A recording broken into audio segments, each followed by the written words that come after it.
গগনের এক বিধবা পিসি ছাড়া আর কেউ নেই। দুজনের সংসার। পিসি শাক পাতা কুড়িয়ে কোনো রকমে দুজনের পেট চালায়। গগনও চেষ্টা চরিত্র করে, কিন্তু কাজ পায় না। তাই কখনো এর গাছের নারকেল ওর গাছের আম পেড়ে যা পায় তাই নিয়ে আসে। এই নাও। নারকেল? হ্যাঁ গো, বাণুজ্যদের ওই উঁচু নারকেল গাছটাতে কেউ তো উঠতে পারে না। আজ আমি উঠে নারকেল পেড়ে দিয়েছি বলে আমাকে একটা দিয়েছে। ও গগন, এভাবে যে আর চলে না বাছা। কি করব পিসি, আমাদের তো জমি জমাও নেই। আমারও আর খাটাখাটনির শক্তি নেই বাছা। হ্যাঁ পিসি, আমি কালই আবার কাজের সন্ধানে বেরোবো, যদি কেউ কাজ দেয়।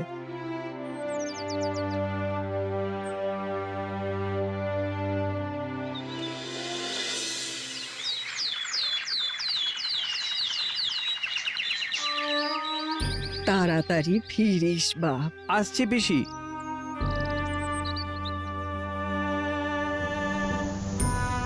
মজুর লাগবে গো, মজুর। দাদা দাদা, একটা কাজ দেবেন? না না, কাজ নেই, কাজ নেই। আমি যে কোনো কাজ করতে পারবো। আরে বললাম তো কাজ নেই, যাও এখান থেকে যাও। এভাবেই গগন এখানে যায় সেখানে যায়, কিন্তু কোথাও কোনো কাজ পায় না। হাঁটতে হাঁটতে এসে শেষে সে পৌঁছয় এক মরুভূমির দেশে। বাপ রে, এ কোথায় এলাম? চারিদিকে খালি বালি আর বালি। না, হতাশ হলে তো হবে না। যে করেই হোক আমাকে একটা কাজ জোগাড় করতেই হবে। ওই তো একজন আসছেন, ওনাকে জিজ্ঞেস করি। প্রণাম। কি চাই? একটা কাজ, যে কোনো কাজ। তা কি কাজ করতে পারো? যা যা বলবেন সব পারবো। কোথাকার লোক তুমি? আগে আমি ভিন গাঁয়ের মানুষ, ওই উত্তরের বাতাই গ্রামে আমার বাড়ি। তাহলে তো তোমাকে কাজে লাগানোই যায়। আমি যা বলবো তাই করতে পারবে তো? পারবো মালিক, পারবো। বাবা বাবা, বেশ বেশ বেশ বেশ। চলো তাহলে, এসো এসো আমার পেছন পেছন এসো।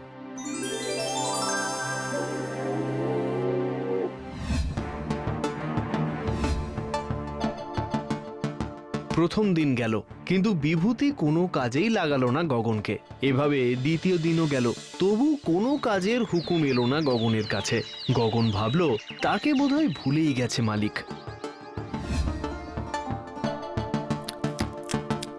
এত ভালো ভালো খাবার, তাও আবার চাকরের জন্য। ও হুজুর, বলছি আমায় কিসের জন্য কাজে নিলেন? কেন?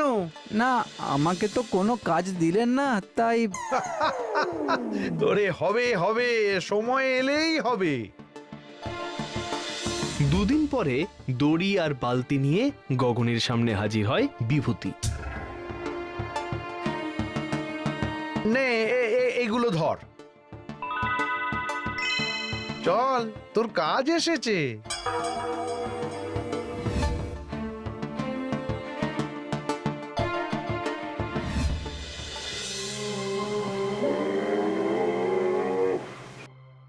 উট এসে থামলো একটি কুয়োর সামনে।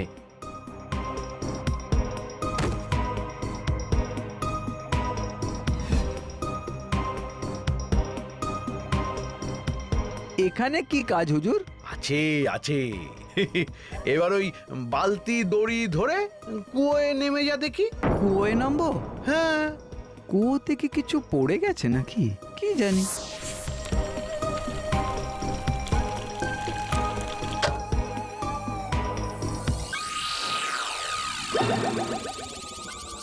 বাপ রে, এ তো একেবারে ধনরত্নে ভরা কুয়ো। নেমেছিস? হ্যাঁ হুজুর। আচ্ছা দে দে দে, এবার বালতি করে যতটা পারিস ওগুলো ভরে দে। হ্যাঁ হ্যাঁ হুজুর, দিচ্ছি।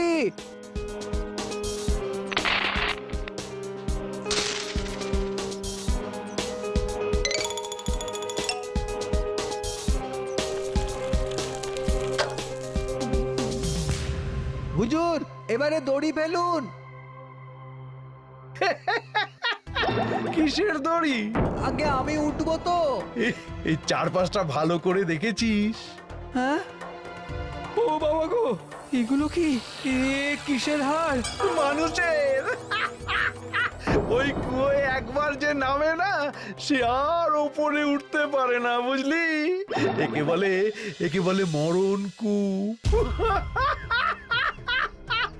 হুজুর, হুজুর এমন করবেন না হুজুর, আমার বিধবা পিসি আমার জন্য বাড়িতে অপেক্ষা করছে।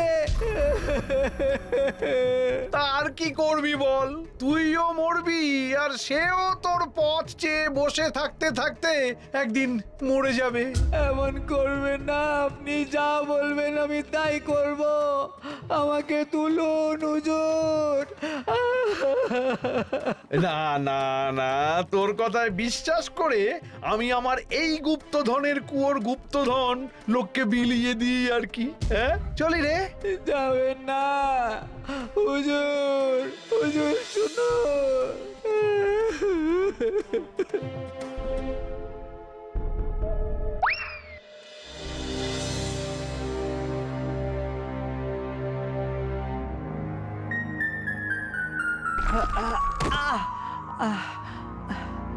না না, আমাকে উপরে উঠতেই হবে, যে করেই হোক। গগন, গগন তুই মনে কর তুই কিভাবে উঁচু নারকেল গাছে উঠতিস। মনে কর গগন, ভয় কিসের? তুই পারবি, পারবি, তুই পারবি। আমাদের হয়ে তুমি প্রতিশোধ নাও গগন। কে কে কে কে? আমরা এই কুয়োয় পড়ে থাকা মৃত আত্মা, আমাদের মুক্তি দাও। আমাকে পারতেই হবে, পারতেই হবে। পারবে, পারবে গগন, তুমি পারবে। হ্যাঁ হ্যাঁ, পারবই। ওঠো, ওঠো গগন।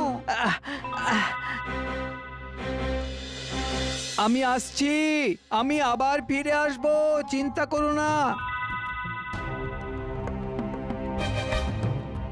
প্রথমে প্রথমে আমি যে আমি নয় সেটা বোঝাতে হবে, কিন্তু কিভাবে কিভাবে? গগন ভাবতে থাকে কিভাবে নিজের পরিবর্তন করা যায়। হঠাৎ দূরে শুনতে পায় যাত্রার আওয়াজ।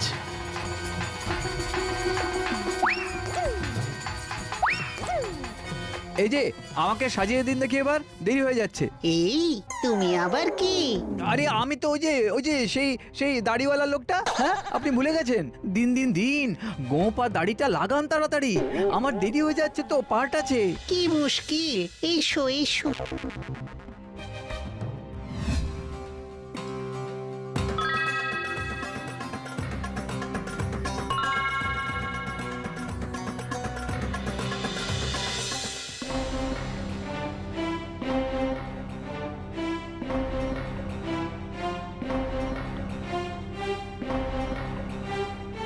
মজুর নেবেন হুজুর, মজুর?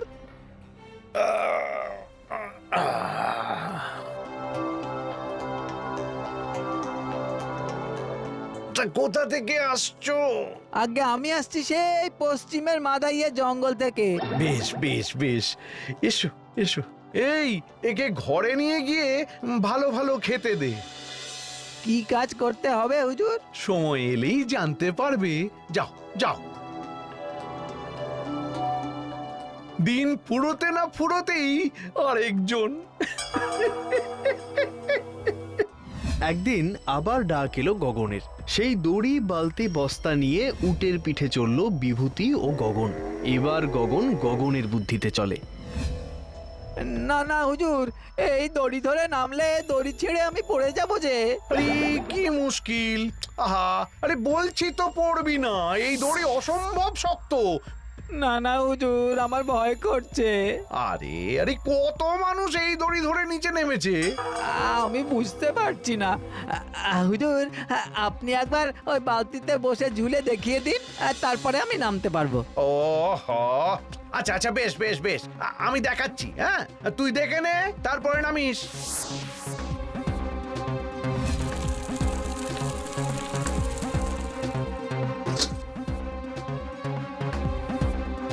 নেমেছেন হুজুর? হ্যাঁ হ্যাঁ হ্যাঁ হ্যাঁ, নে এবার টেনে তোল। না না না না, আগে বালতি ভর্তি করে ধনরত্ন উপরে পাঠান। হ্যাঁ, আরে এসব কি বলছিস? হ্যাঁ ঠিকই বলছি, আপনি সবাইকে এভাবেই কুয়োর তলায় নামিয়ে দেন, আর তারপরে তোলেন না, আমি জানি। নিন নিন নিন, বালতিটা ভরে তুলুন। ওরে আমি দিচ্ছি দিচ্ছি, তুই তুই তুই তুই আমাকে তোল। আগে ধনরত্ন, তারপর আপনি। তুলুন তুলুন তুলুন।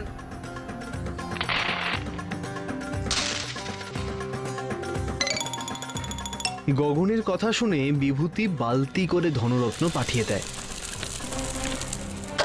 ওরে আমাকে তোল তোল, আমাকে তোল, আমাকে ফেলে যাস না। তা কি আর হয়, এবারে আপনি ওখানেই পচে মরুন, ওটাই আপনার শাস্তি। আমি চললাম। এরপর গগন সেই ধনরত্ন নিয়ে পিসির কাছে যাওয়ার আগে শহরের প্রত্নতাত্ত্বিকদের কাছে এই গুপ্তধনের খবর জানিয়ে দেয়। অফিসাররা এসে বিভূতিকে তোলে ও সমস্ত ধনরত্ন জনগণের স্বার্থে ব্যবহার করে।